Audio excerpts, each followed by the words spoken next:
We're staying at the Rika Hotel GamlaStan in the heart of the old town of Stockholm.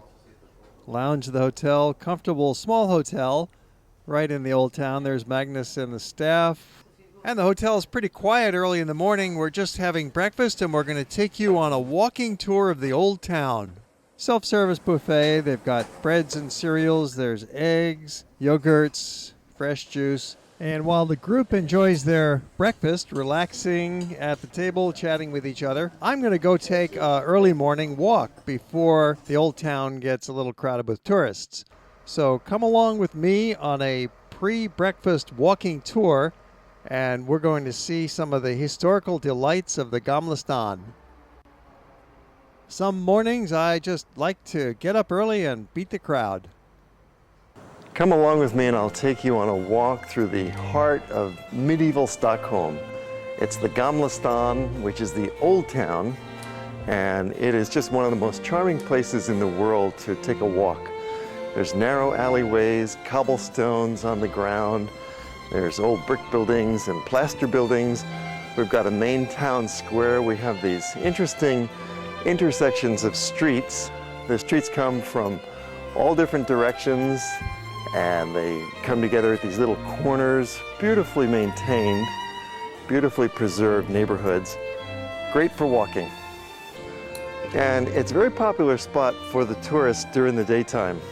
Some of these streets are really jammed with pedestrians, especially Västerlånggatan. That's the main shopping street of this area, Västerlånggatan. But all you have to do is walk one block off of Västerlånggatan, as we've done now, and you'll find the character of the town changes radically. It becomes quiet and peaceful. Of course, I'm taking you on a walk at 7 o'clock on Sunday morning, so this is one time when it really is quiet no matter where you are. And it's a great experience to come out here before breakfast and just take a stroll. You'll have the whole place to yourself.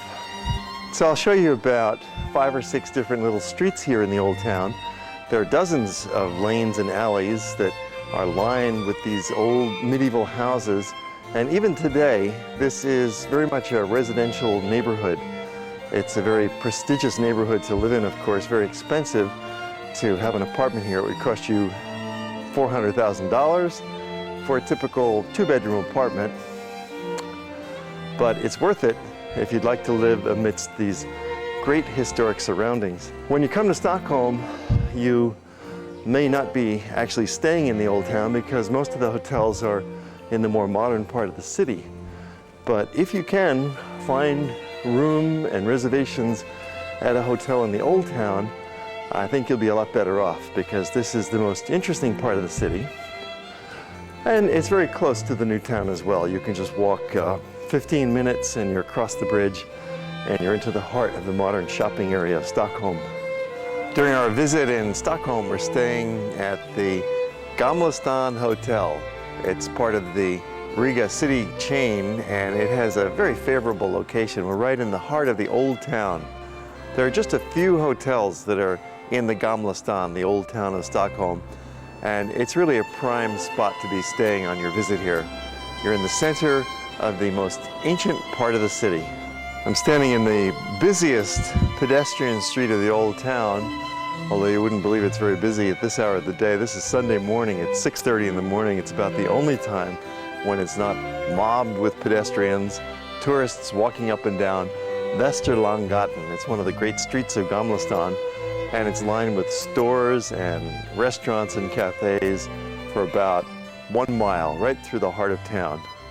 This is the narrowest street in Stockholm, Morten Trotsegran. It's really nothing much more than a staircase in an alleyway, but it's got a lot of charm, and it's a very historic spot in the heart of the GamlaStan. It's a few feet wide, and during the day it gets pretty crowded with all the sightseers wanting to come down here and see this narrow street. And it's right off of the Västerlånggatan, so it's right in the heart of the old town in GamlaStan. And this street is a lot of fun to come walking through. A vestige from the Middle Ages, Morten Trotsegran, and it's really a kick. It's really like just a staircase, a pedestrian street, and you just climb the steps, Very historic spot here. We're in the heart of the old part of town. It's an island, and it's actually the site of the earliest settlement of Stockholm, which dates back to the Middle Ages, back to about the 12th century.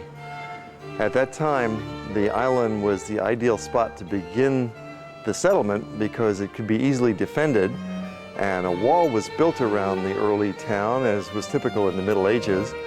And the street that we're on now, Prästgatan, was at the edge of that early wall.